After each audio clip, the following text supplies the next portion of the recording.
I think Kofi's got an uphill battle to get a two-way spot with Utah Jazz. I do like that he's showing he can rebound because that's how he does. He's got to do it through effort.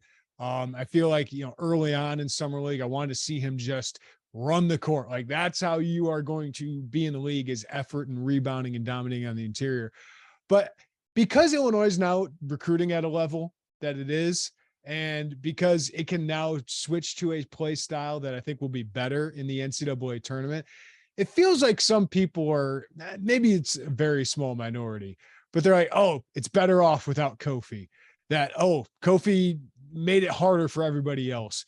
And I just want to push back on that a little bit, because I think Alfonso Plummer, Jacob Grandison, Trent Frazier, Io DeSuma would all disagree with them. So yes, I think things open up for Coleman Hawkins more. I think this style of play will help Illinois be more equipped for an NCAA tournament run. But Kofi Cockburn was huge for Illinois, and he was huge for a lot of his teammates. So I don't know who I needed to say that to, or if I even need to say it, but it feels like, because this is all new, exciting, the talent is changing, Derek. And I think it's great for Illinois in the long run. And yes, you were limited a little bit with how you played with Kofi, but Kofi was so dominant at what he did that he did make Illinois better, and he made his teammates better, especially those guys I just mentioned. So I had to say that. I wanted to put it out there somewhere. No, I think it's a very fair point.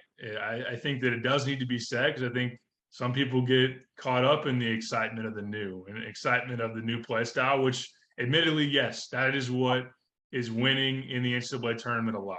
Now, on the flip side, David McCormick was the big man for national title winning Kansas, and Armando Bacot for North Carolina. So I wouldn't just say, well, you can't have a big five man who's in the middle there and win basketball games. And that's Kofi's not the reason you lost to Loyola. Now I know that his defensive limitations played into like what Cameron Crutwood was able to do, and but yeah, I mean, look at the Big Ten and how many wins he's been a huge part.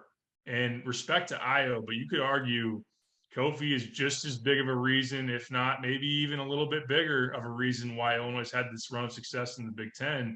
Because around the league, there was a year where you had Garza and you had Oturu and Trace Jackson Davis and Dickens. Like every team had a legit big man that was at a high level, and Kofi was able to battle those guys and was able to win you rebounding battles. I think one thing as you go forward in the Big Ten is like, how good of a rebounding team is Illinois going to be? I think that's a big part of Illinois being good defensively, getting stops, is that you can grab defensive rebounds, that you could pencil Kofi in for an automatic double-double. When you need a basket, you could throw it into Kofi to get fouled or put one in, where now it's going to be maybe a wing going to try to make a play and make a shot. So yes, there is some defensive versatility that Illinois lacked. They're going to have now. There's going to be a pace of play that they can have that they didn't maybe have with Kofi. But yeah, he elevated players to make open shots.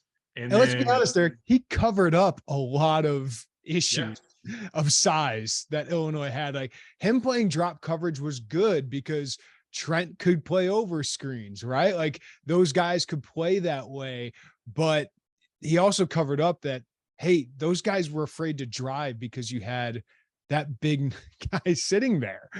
So I just think he covered up a lot of those things. And as you said, they weren't a good rebounding team outside of Kofi Cockburn.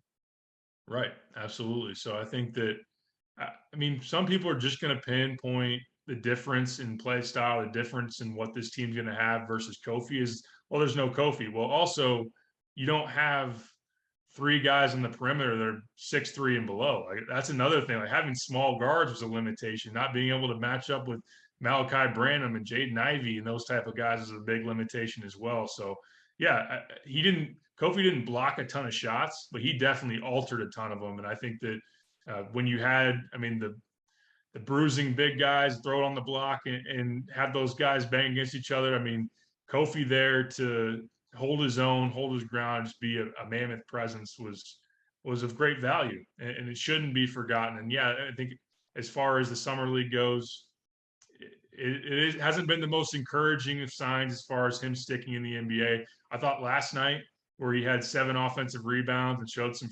ferocity around the rim was really good. It's just haven't seen that for extended stretches, and there's been times where he just hasn't finished at the basket as well as he should, and that's another thing that certainly factors in. There's just sometimes I'm watching him like go harder, and it feels like did he come in the greatest shape? I don't know if he did or not, but it just sometimes he looks a little winded out there, which didn't seem the case a lot at Illinois. So that's why I was kind of interesting. But it might be summer, Derek, but there's plenty of hoops to talk about as always, and we always appreciate your time. So thank you as always, Derek, for filling us in, man.